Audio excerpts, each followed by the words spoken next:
मध्य प्रदेश का इंदौर शहर, जो अक्सर अपनी चहल पहल के लिए जाना जाता था, सोमवार की रात एक ऐसी खामोशी में डूब गया जिसकी गूंज आज भी शहर के गलियों में सुनाई दे रही है।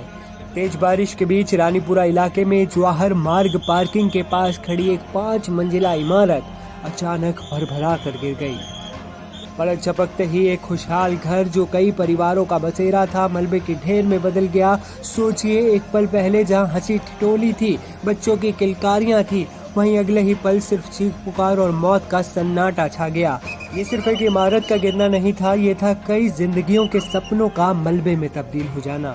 रात का गहरा अंधेरा और मौत का सन्नाटा, इस दर्दनाक हादसे ने पूरे इलाके को हिलाकर रख दिया। सबसे पहले आसपास के लोग ही देवदूत बनकर सामने आए।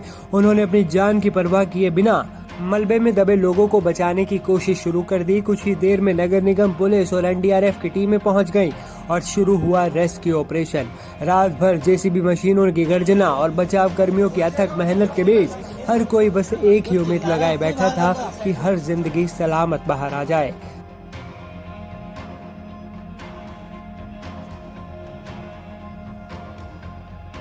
इस इमारत में 3 भाइयों का पूरा परिवार रहता था। कुल 22 लोग रहते थे। हादसे के वक्त 14 लोग घर के अंदर मौजूद थे। कल्पना कीजिए, एक ही छत के नीचे रहने वाले परिवार के 14 लोग पलक झपकते ही मलबे के नीचे दब जाएं। ये सोचना भी कितना दर्दनाक है। 12 लोगों को गंभीर हालत में निकाला गया, जिन्हें तत्काल अस्पताल पहुंचाया गया, लेकिन 2 मासूम बच्चों को बचाया नहीं जा सका। उनकी जिंदगी इस हादसे ने छीन ली। वार्ड पार्षद अंसाफ अंसारी के मुताबिक ये इमारत बहुत पुरानी नहीं थी, लेकिन आसपास बने होटलों के कारण चूहों ने इसकी नींव को भीतर से खोखला कर दिया और लगातार हो रही बारिश ने दीवारों को और कमजोर कर दिया। एक छोटी सी अनदेखी, एक छोटी सी लापरवाही कैसे इतने बड़े हादसे का कारण बन गई। ये तस्वीरें, ये कहानियां सिर्फ इंदौर की नहीं, बल्कि देश के कई शहरों की सच्चाई बयां करती हैं, जहां पुरानी और जर्जर इमारतों में लोग जान हथेली पर रखकर जीने को मजबूर हैं। रात भर चले इस भीषण रेस्क्यू ऑपरेशन के बाद सुबह तक मलबे का एक बड़ा हिस्सा हटा लिया गया। कलेक्टर शिवम वर्मा, निगम कमिश्नर और पुलिस कमिश्नर अल सुबह तक मौके पर मौजूद रहे और आखिरी बॉडी निकलने तक रेस्क्यू कर्मियों का हौसला बढ़ाते रहे। यह हादसा सिर्फ एक इमारत के ढहने का नहीं, बल्कि शहर में बिल्डिंग सेफ्टी और अवैध निर्माण पर कई गंभीर सवाल खड़े कर गया।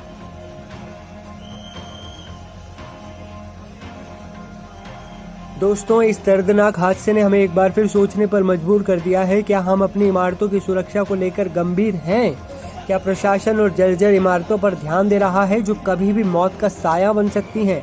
ये सिर्फ एक हादसा नहीं, ये एक चेतावनी है। हमें इस पर ध्यान देना होगा ताकि भविष्य में किसी और परिवार को ऐसे दर्द से न गुजरना पड़े। इंदौर के इस दर्दनाक हादसे में अपनी जान गंवाने वाले मासूमों और परिवार के प्रति हमारी गहरी संवेदनाएं। ईश्वर उन्हें इस दुख को सहने की शक्ति दे।